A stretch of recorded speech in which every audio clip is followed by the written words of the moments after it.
100, 200, 300, 400. 400 ഇനി നോക്ക്. ആ കണക്ക് നിർത്തിയിട്ട് എല്ലാവരും മുട്ടായി കഴിക്കണം. ഒരു ഹാപ്പി ന്യൂസിന്റെ മുട്ടായിയാണ്. എത്ര വേണമെങ്കിലും കഴിക്കാം. കഴിച്ചാട്ടെ. എന്ത് പറ്റി? നിന്നെ എവിടുന്ന് പറഞ്ഞു വിട്ട? നിന്നെ ആരെങ്കിലും പൊതുവെ തല്ലിയ? എന്നെയോ? പിന്നെ നിനക്ക് ഭ്രാന്ത് പിടിച്ചാ മുട്ടായി വാങ്ങിച്ചു കൊടുക്കടാ മണ്ട. ഇതൊരു ഹാപ്പി ന്യൂസ്. കല്യാണം നിന്റെയാ? പാർവതിയുടെ. അവരുടെ കല്യാണം ഉറപ്പിച്ചു.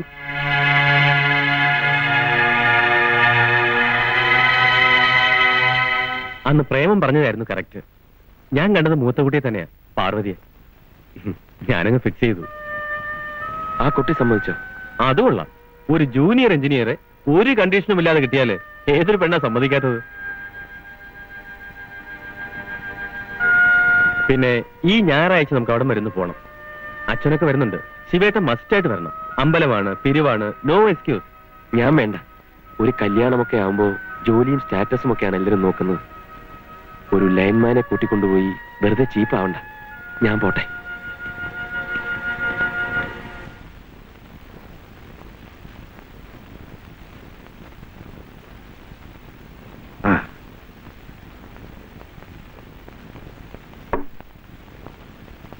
പാർവതിയുടെ കാര്യം നമുക്കങ്ങ് നടത്തല്ലേ? പിന്നെ അതിനിപ്പോ 2 വട്ടം ആലോചിക്കേണ്ട കാര്യം എന്തിരിക്കുന്നു? അവളുടെ യോഗ അല്ലെങ്കിൽ ഇത്രയും വലിയ നിലയെന്ന് കേട്ടപ്പോ എനിക്കങ്ങ് വിശ്വസിക്കാനേ സാധിച്ചില്ല. എനിക്കും അതെ. പക്ഷെ ഞാനതൊന്നും പുറത്ത് കാണിച്ചില്ല. അവിടുത്തെ അടുക്കളയിൽ കയറാൻ പോലുള്ള യോഗ്യത നമുക്കില്ല. പിന്നെ വലിയ തറവാട്ടുകാരല്ലേ? അപ്പോ കല്യാണവും അതിനനുസരിച്ച് തന്നെ വേണം. പൊന്ന് നമുക്ക് തൃശ്ശൂര് പോയി എടുക്കാം. കുറച്ച് ഞാൻ കൊണ്ടുവന്നിട്ടുണ്ട്. ബാക്കി വല്ലതും മതിയാവും. പൊന്നും പണവും ഒന്നും വേണ്ടെന്നാ വലിയ തിരുമേനി പറയുന്നത്. വലിയ തിരുമേനി അയക്കുന്നിരുന്ന കാര്യം ഒരു എഞ്ചിനീയർ എന്ന് പറഞ്ഞാൽ ചില്ലറ കാര്യമൊന്നുമല്ല ഇക്കാലത്ത്. അവര് ചോദിച്ചില്ലെങ്കിലും നമ്മൾ അറിഞ്ഞു കൊടുക്കണം. എഞ്ചിനീയർ? നിങ്ങൾ ഇത് ആരുടെ കാര്യം പറയുന്നേ? നീ പിന്നെ ഇതാരുടെ കാര്യമാണെന്ന് വിചാരിച്ചത്? ഇല്ലിക്കലെ അനിയൻ തിരുമേനിയുടെ. കള്ളും കുടിച്ച് കണ്ടനവും തെണ്ടി കിടക്കുന്ന ആ കള്ള പട്ടിയെ കിട്ടിയുള്ളൂ നിനക്ക് എന്റെ മകളെ പിടിച്ചു കൊടുക്കാൻ. അതൊക്കെ നാട്ടുകാരെ അസൂയുണ്ട് പറയുന്നതാ. എന്തായാലും അത് നടക്കില്ല. ഞാൻ അവർക്ക് വാക്ക് കൊടുത്തു. എന്നോട് ചോദിക്കാതെ വാക്ക് കൊടുക്കാൻ നിങ്ങൾക്ക് എന്ത് കാര്യം? ഒരു എഞ്ചിനീയറെയും കൊണ്ട് വന്നിരിക്കുന്നു. അവരൊക്കെ 5 ജന്മം പണിയെടുത്ത ഇല്ലിക്കലിന്റെ പാതി ഉണ്ടാക്കാൻ പറ്റുമോ? കാശല്ല വരുന്നത്, അന്തസ്സ. ഞാൻ നടത്തും. അവർ ഈ ഞായറാഴ്ച പെണ്ണ് കാണാൻ വരികയും ചെയ്യും. എങ്കിൽ എനിക്ക് അതൊന്ന് കാണണം. കണ്ടോടി, ആരാ പറഞ്ഞത് വേണ്ടത്? അവിടെ അമ്മയുടെ ഒരു പാല്.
മോളെ, ചേച്ചി തയ്യാറായി കഴിഞ്ഞില്ലേ? അയ്യോ, അവരിപ്പോ എത്തും. എന്താണോ ഇത്ര താമസിക്കുന്നത്? അയ്യോ, ഇതെന്തു പറ്റി? 10 മണിക്ക് എത്താന്ന് പറഞ്ഞ അന്തസ്സുള്ളവർ ഇതുവരെ എത്തിയില്ലേ? മണി 12 ആയല്ലോ. ദൂരെ നിന്ന് വരുന്നവരില്ല കൂട്ടത്തിൽ. വഴി വല്ല ബ്ലോക്കോ വണ്ടിക്ക് വല്ല റിപ്പയറോ സംഭവിച്ചു കാണും. ഏതായാലും അവരിപ്പോ എത്തും. അച്ഛാ, അവര് വരില്ല. മോളെ, നീ എന്തായി പറയുന്നേ? വരണ്ടെന്ന് അയാളോട് ഞാൻ തന്നെ പറഞ്ഞു. മോളെ, നീ അമ്മയുടെ മാനം രക്ഷിച്ചു. സന്തോഷായി മോളെ, സന്തോഷായി. ഇപ്പൊ മനസ്സിലായില്ലേ? എന്റെ ഇഷ്ടമാണ് അവരുടെ ഇഷ്ടം. അത്ര സ്നേഹിച്ചാ ഞാൻ അവരെ വളർത്തിയത്. ഒരു പീർ എഞ്ചിനീയറിംഗ് ചുമന്നുകൊണ്ട് വന്ന് ഈ സുഭദ്രയെ തോൽപ്പിക്കാമെന്ന് വെച്ചു. എന്റെ മക്കൾ പോലും അതിന് സമ്മതിക്കില്ല. ഇപ്പൊ മനസ്സിലായില്ലേ? നിനക്കറിയോ, എതിരെ ഇല്ലത്തുള്ളവർ വരുമ്പോ ഇടവഴിയിലേക്ക് മാറി നിന്നിട്ടേ ഉള്ളൂ ഈ അമ്മയൊക്കെ. അങ്ങോട്ടാ നിലവിളക്കം കത്തിച്ചു വെച്ചിട്ട് നിന്നെ വിളിക്കണേ. ഭാഗ്യാണ് കുട്ടിയെ, ഭാഗ്യ. അത് മാത്രമല്ല, ഏട്ടൻ തിരുമേനിക്കാണെങ്കിൽ മക്കളുമില്ല. നിനക്ക് നിന്റെ കുട്ടികൾക്കുള്ളതാ അക്കണ്ട സ്വത്ത് മുഴുവൻ. ആ സ്വത്തൊന്നും എനിക്ക് വേണ്ട. അനിയൻ തിരുമേനിയും വേണ്ട. പിന്നെ ആ ലൈൻമാൻ ശിവൻകുട്ടിയെ വേണമായിരിക്കും. സമ്മതിക്കില്ല മോളെ, സമ്മതിക്കില്ല. ജീവനുണ്ടെങ്കിൽ ഈ അമ്മ സമ്മതിക്കില്ല. പിന്നെ നീ ചത്തുപോകുന്നത് വരെ അവൾ കാത്തിരിക്കണം.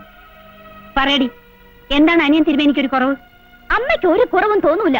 തിരുമേനിയായാൽ മാത്രം മതിയല്ലോ. തിരുമേനിക്ക് പായ വിരിക്കുന്നത് വലിയ പുണ്യമല്ലേ? പുണ്യം തന്നെയാടി, എന്താ സംശയം? എങ്കിൽ ആ പുണ്യം അമ്മയ്ക്ക് മതി, എനിക്ക് വേണ്ട. അമ്മയ്ക്ക് വേണമായിരുന്നെങ്കിൽ പണ്ടേ ചുരുട്ടി വെച്ചൊരു പായുണ്ട് ഇവിടെ, അതെന്നെ വിരിച്ചു കൊടുക്കാമായിരുന്നു. ആ പഴയ പായ പിന്നെ അമ്മ തൊട്ടിട്ടേ ഇല്ലേ. പിന്നെ ഏതാണ് വേണ്ട ഈ അനിയത്തി? പാർവതി,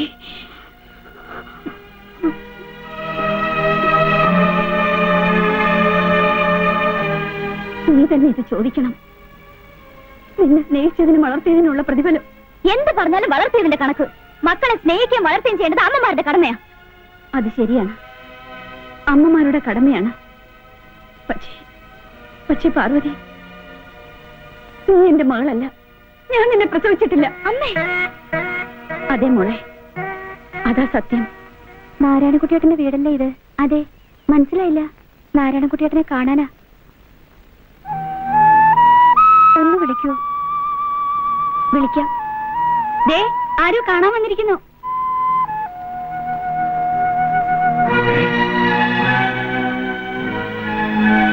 ഇങ്ങോട്ട് കെട്ടിയെടുക്കാൻ ആര് പറഞ്ഞു? വേറെ എങ്ങോട്ട് പോവാനാ? അച്ഛൻ മരിച്ചു, അറിയാലോ. ഒരു നേരത്തെ ആഹാരമെങ്കിലും ഇതിന് കൊടുക്കാൻ കഴിയാത്തതുകൊണ്ട് ഇങ്ങോട്ട് വന്നത്. അതിന് ഞാനെന്ത് വേണം? എന്താ, ഇതിന് സംശയമുണ്ടോ? എനിക്കെങ്ങും അറിയില്ല. എവിടുന്നോ കയറി വന്നിരിക്കുന്നു. വരില്ലായിരുന്നു. നിങ്ങൾക്ക് ഞാൻ ചേരില്ല. അതിനുള്ള സൗന്ദര്യം എനിക്കില്ല എന്നറിയാം. നിങ്ങളുടെ ഈ കുട്ടിയെ ഓർത്തിട്ട പറയും, ഞാൻ എന്ത് ചെയ്യണം? മനുഷ്യരെ ഉപദ്രവിക്കാതെ പോയി ചാവടേ. എന്താ പറഞ്ഞേ? കേട്ടില്ലേ? പോയി ചാവാൻ. വാ മോളെ.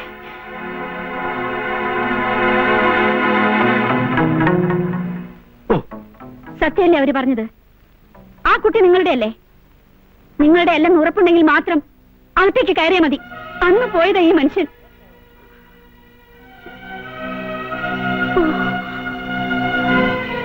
ആ ദുരന്തത്തിന് ഞാൻ മാത്രം സാക്ഷിയായി.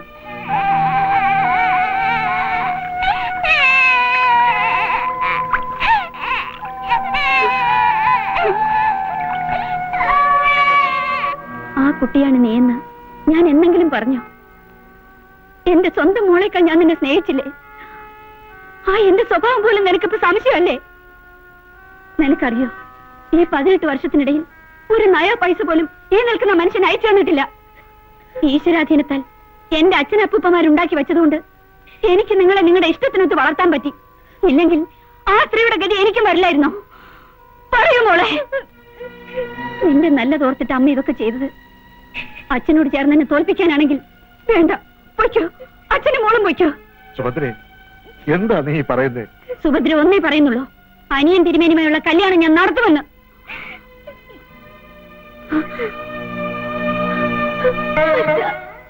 അച്ഛൻ പറ, ഞാൻ എന്ത് ചെയ്യണം?